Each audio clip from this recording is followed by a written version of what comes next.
Africa's prosperity can be an opportunity for Europe. We are neighboring continents inextricably interlinked. But the aspect of Africa's new success that I want to talk about tonight is not the opportunity for Europe's business. It's that it changes somewhat what Europe can do to help Africa. Africa is still very poor. It's still engaged in desperate struggles to make prosperity sustainable and to make that prosperity spread. And Europe can do things that either make that easier or harder. So the future for African resource extraction is not just high prices. That's what's been driving the boom so far. It's high prices combined with big increases in the quantities extracted. So that will be underpinning African opportunities, this natural resource bonanza. Now that's the good news.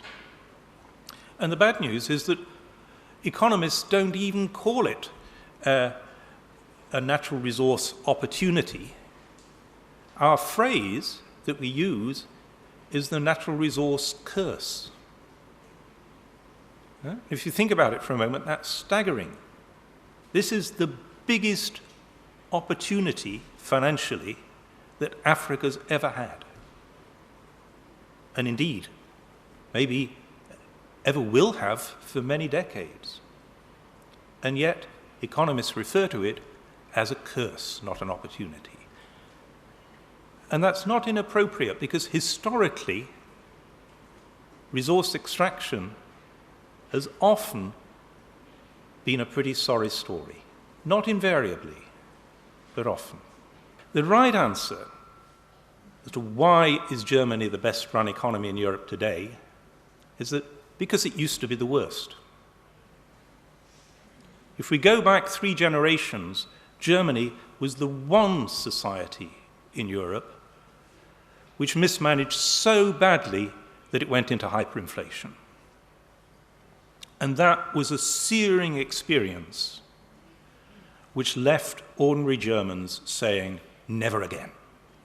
And these 3 things are the political tripod that Africa, I think, has to build. And the first leg of the tripod is get some rules about economic decisions.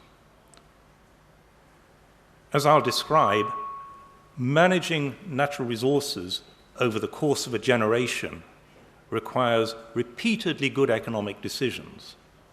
And you're going to make those decisions better if you've got some clear rules as guidance. But you do need dedicated institutions. So, rules and dedicated institutions.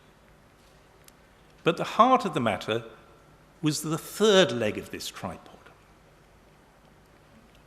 Because just as rules can get broken, so dedicated institutions can get ignored. And the third part of the German genius was to build a critical mass of ordinary citizens who understood the issues, understood why the rules and the dedicated institutions were necessary, and have defended them ever since. Does Europe come into that? Well, Europe comes in twice. One is in that process of how African governments deal with resource extraction companies. It's very, very hard for African societies to discipline the person representing their interest who's in the room negotiating with those resource extraction companies. What historically has tended to happen is the companies have bribed the person representing the interest of the country has sold out the interest of the country in return for personal wealth. And that has happened again and again. The easiest point to stop that is not in Africa. African societies struggle to control their negotiators. The easiest point to stop that is in Europe and North America, where the resource extraction companies are based. And That's starting to happen. At the moment, Chinese manufacturing is relocating to low-wage Asia, Bangladesh, Vietnam. The challenge is to get it to relocate to Africa. Well, can Europe help? Can Europe help? Yes, we can. What Africa needs is pump priming, the sort of thing that makes it viable for that first firm to relocate to Africa, even though it's the only firm there. Yeah? That's the decision that has to be held. Europe can help by giving privileged access to African manufacturers in our own markets, privileged over the goods coming in from East Asia. Just let me remind you of the reversal of fortunes.